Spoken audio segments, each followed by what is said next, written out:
Bonne nuit, que la bénédiction de Dieu le Père, Dieu le Fils et Dieu le Saint-Esprit soit avec toi et toute ta famille. Que Jésus-Christ soit devant nous, derrière nous, à notre droite et à notre gauche, et que le sang de Jésus couvre notre vie et notre famille. Nous déclarons, ô Dieu, que tout est sous ton contrôle. Oui, ô Dieu, toutes choses sont sous ton contrôle. Nous consacrons notre vie, notre journée, à toi et te demandons de nous aider dans nos décisions. Saint-Esprit, libère ta puissance sur nous. Que toute personne malade, affligée, ou ayant besoin d'une réponse, d'une parole ou d'une direction de ta part, reçoive ta révélation. Touche la vie de cette personne par ta puissance, Saint-Esprit. Touche sa maison, sa famille, et toutes les dimensions de sa vie maintenant, par ta puissance, Père, au nom de Jésus. Qu'une libération surnaturelle vienne sur la vie de chacun, au nom de Jésus-Christ. Dis avec moi, la réponse de Dieu n'arrive jamais en retard, elle arrive toujours à temps. Je veux déclarer que beaucoup de réponses de Dieu arrivent aujourd'hui. Le Dieu qui répond aujourd'hui, est en train de mouvoir des réponses pour ta vie, pour ta maison, au nom de Jésus. Alléluia. Que Dieu bénisse ta vie, que le Seigneur te protège, qu'il te garde, et que notre journée soit une bénédiction. Aujourd'hui sera une journée de miracles, une journée marquée par la gloire et le surnaturel de Dieu. Je veux partager une parole avec ton cœur. Abraham avait quelques secrets de relation, et je veux les partager avec toi. Abraham, un ami de Dieu, est devenu un maître dans l'art de l'hospitalité. Abraham a intercédé comme médiateur entre Dieu et les hommes.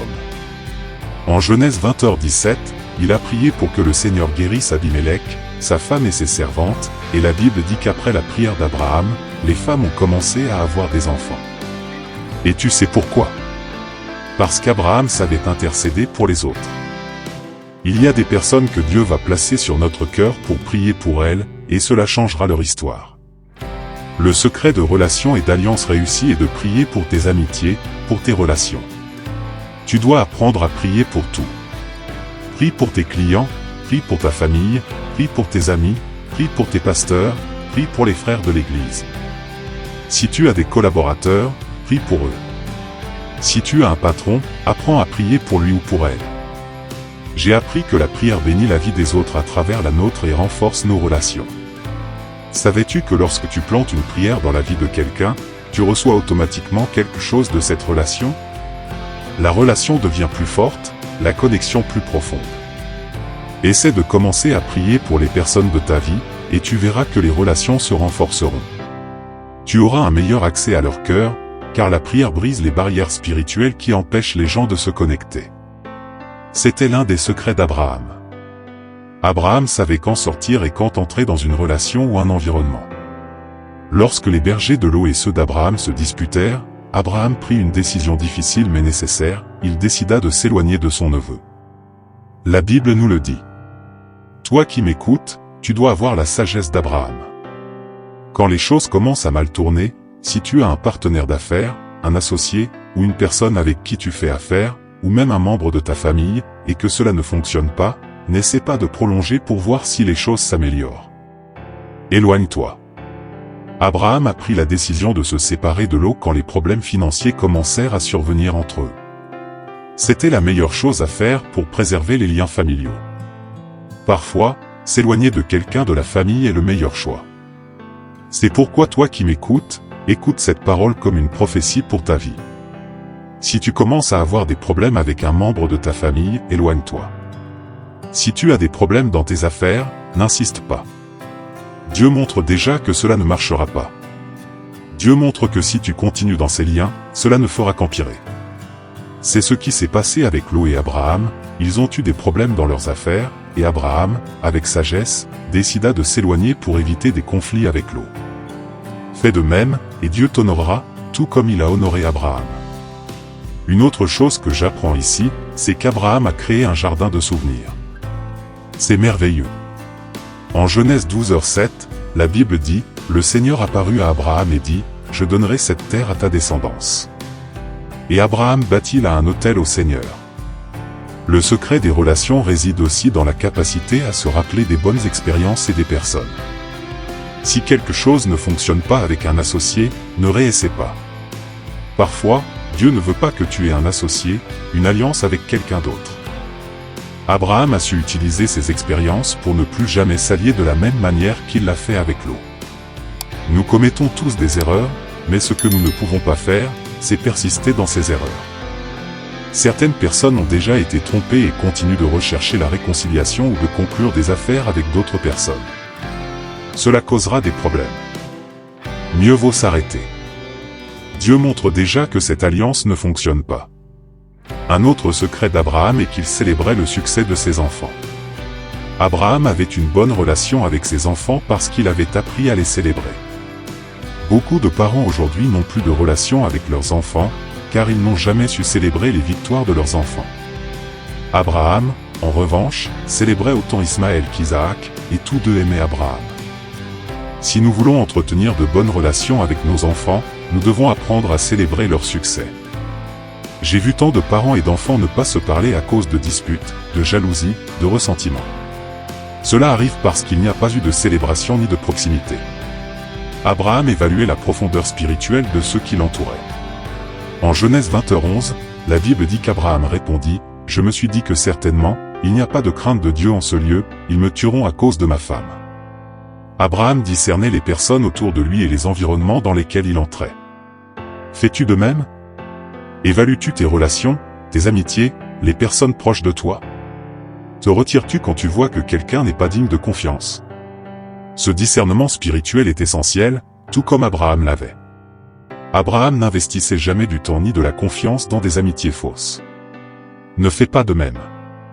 N'investis pas dans des relations fausses. Ne fais pas affaire avec des personnes fausses. Ne te rouvre pas à quelqu'un que tu sais être faux. Ne donne pas de seconde chance si Dieu t'a montré que cette personne n'est pas fiable. Cela ne fera qu'apporter des problèmes. Enfin, Abraham faisait tout son possible pour éviter les conflits et les confrontations avec quiconque. Abraham évitait les problèmes parce qu'il savait que certaines choses ne valent pas la peine de se battre. Il est parfois inutile de chercher à avoir raison.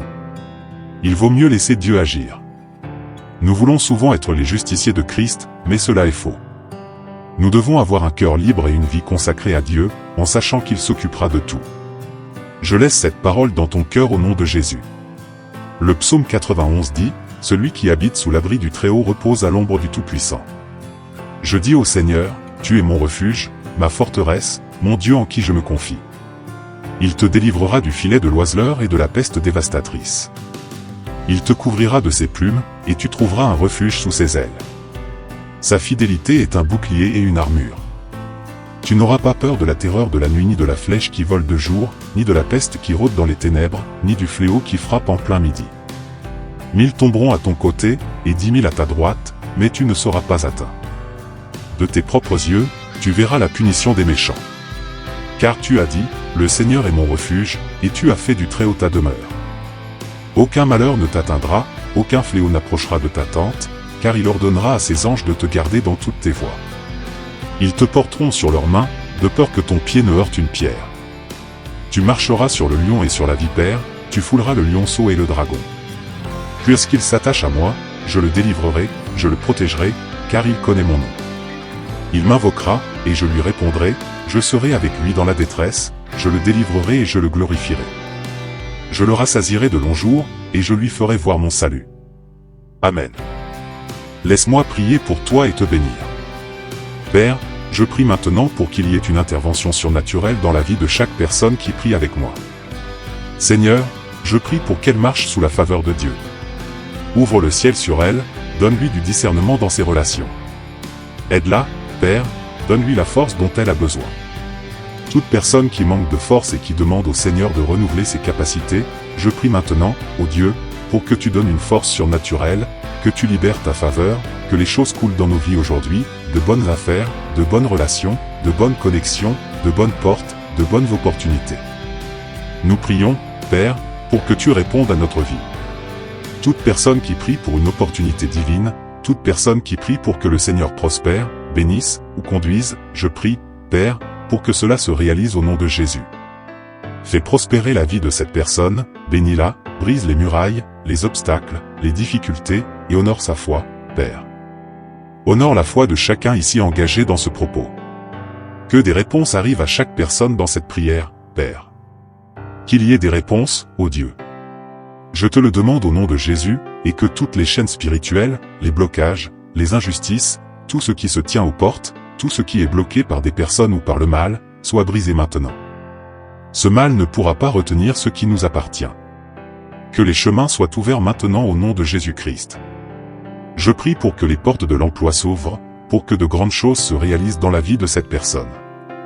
Qu'il y ait une percée surnaturelle. Le Seigneur te répond, le Seigneur te répond.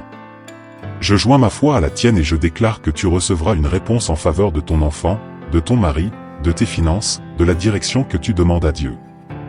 Le Dieu qui donne des stratégies, qui montre le chemin, qui indique la direction et le lieu, ce Dieu est maintenant à l'œuvre dans ta vie.